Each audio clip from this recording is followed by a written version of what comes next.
Hello বন্ধুরা, চলে এলাম আজকে একটা মিনি রেসিপি নিয়ে। রেসিপিটা হচ্ছে তেলে ভাজা। কে কে চিনতে পারছো এই পাতাটা একটু কমেন্টে জানিয়ে যাবে। তবে এই পাতাটা বড়া হবে, তো যে যে জানো এই পাতাটা কমেন্টে বলবে। এইদিকে দেখতে পাচ্ছ মিক্সিনে আমি নিয়ে নিয়েছি পেঁয়াজ। পেঁয়াজ আমি দুটোর মতো নিয়েছি, তোমাদের ইচ্ছা হলে 3-4টেও নিতে পারো, যেমন পাতা থাকবে সেই অনুপাতে নেবে। তো আদা রসুন নিয়ে নিয়েছি, আদা রসুনটা ঢেলে দিলাম, একটু মতো নিয়েছি, বেশি না। আদা রসুনটা দেওয়ার পর পাতাগুলো নিয়ে নিলাম। পাতাগুলোর মধ্যে জল থাকে, তো পাতাগুলো যে ধুই সে ধোয়ার জলটা থাকে, জল না দিতেও পারো। তোমাদের যদি মনে হয় একটু টান হয়ে যাচ্ছে তখন একটু জল দেবে। তো এই দেখো, জল দিইনি আমি এমনি দিয়েছি, যেমন লঙ্কার মধ্যে জল ফুটে গেলে। তো এবার সরিয়ে দিলাম, ধুয়ে নিলাম, সরিয়ে নিলাম। আমি লঙ্কাটা দিইনি, লঙ্কাটা আমি আলাদা আলাদা পেস্ট করবো। এই যে সেটাকে করে দিয়েছি, একটু হয়ে গেছে, এই যে হয়ে গেল। তোমাদের যেমন ইচ্ছা করতে পারো, আমরা একটু ঘন পেস্টটা করলাম, সব যেন মিহি হয়ে যায় সেই কারণে। তো এই একটা জামের মধ্যে ঢেলে নিলাম ভালো করে। আমি এক হাতে করে ভিডিওটা করছি বলে বেশ ভালো হয়নি। তো এই যে ঢেলে নিলাম। রান্নাঘরটা খুব অন্ধকার, তো লাইটটার পাওয়ার নেই। প্রতিটা ভিডিওতেই তোমরা দেখেছো আমি এই কথাটা বলেই থাকি, লাইটের পাওয়ার নেই। তো এখন বিকেলবেলা, বিকেল 5টা বাজছে, বাইরে আলোটা তোমাদেরকে দেখাই না, দেখবে কত ফর্সা আলো, রান্নাঘরে অন্ধকার। যেই যার একটা ছোট মিক্সিং ওলে নিয়ে নিচ্ছি লঙ্কা।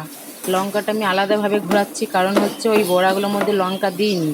ওই বড়াগুলো বাচ্চা ছেলেগুলোর জন্য আগে করা হবে, তারপর লঙ্কা মেশানো হবে। তো লঙ্কাটা সেই জন্য আমি আলাদা বেটে নিয়েছি। তো বেটে নেওয়ার পর তোমাদেরকে রান্নাঘরটা দেখাবো বললাম, যে রান্নাঘরে কত অন্ধকার, বিকেল 5টা বাজছে দেখো। তো বাইরের আলোটা তোমাদেরকে দেখাচ্ছি। এই দেখো, বাইরে একদম সকাল মানে দুপুরবেলার মতন দেখতে, কিন্তু রান্নাঘরটা খুব অন্ধকার অন্ধকার টাইপের। এই যে তারপরে জামের মধ্যে নিয়ে নিয়েছি বেসন। বেসন নিয়ে ভালো করে ফেটতে হবে, ভালো করে মাখাতে হবে যেন দানা না থাকে। তো এই যে দিদিভাই ফেটছে, দিদিভাই করছে, আমি বাকিটা করেছিলাম, দিদিভাই তারপর করছে, আমি ভিডিওটা করছি। তো এই যে ভালো করে ফেটানো হয়ে গেছে। এবার আর একটু বেসন দিল, বেসনটা একটু কম হয়েছিল বলে। তো এবারে একটা ননস্টিকের তাওয়া আমরা বসাচ্ছি, দেখতে থাকো, সাথে থাকো। এই যে ভালো করে ফেটেই যাচ্ছে। ভালো করে না মাখালে বড়াটা খেতে ভালো হবে না, সেই জন্য। তো এই যে ফেটে যাচ্ছে। এবারে দেখতে পাচ্ছ তেল চাপানো ছিল। তেলটা গরম হওয়ার পর বড়াগুলো একটা একটা করে তাওয়াতে দিয়ে দিয়েছে। একটু চ্যাপটে চ্যাপটে টাইপের দেবে। তোমরা যদি বলো আমার ছেঁকে পকোড়ি করবো, তো একটু বেশি ডুবো তেলে ভাজতে হবে। আমরা আমরা চপের টাইপে করব বলে একটু কম তেল দিয়েছি, আর তাওয়াতে করেছি যাতে একটু চ্যাপটা চ্যাপটা টাইপের হয়, চপের টাইপের।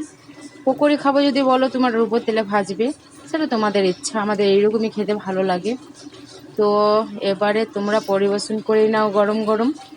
এই যে এগুলো সব একটা একটা একটু হবে, তারপর নাড়বে। এখানে তাড়াতাড়ি নাড়তে গিয়েছে বলে একটা ভেঙে গেল।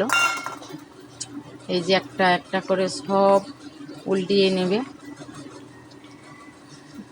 বিকেল দিকটাতে একটু ভাজা ভুজি খেতে ইচ্ছা হয় যখন তখন, তো আজ বানিয়ে নিলাম এই পাতার বড়াটা। পাতাটার নাম আমি বললাম না, কেউ যদি জেনে থাকো পাতাটার নাম অবশ্যই কমেন্টে জানাবে। এই যে ভেজে নিচ্ছে ভালো করে পাতাটা, তবে ভাজার পর কালো কালো টাইপের হবে। জানি অনেকেরই ঘেন্না লাগে, কিন্তু এটি ঘেন্নার কোনো কারণ নেই, পাতাটা ভাজার পর কালো কালোই হবে।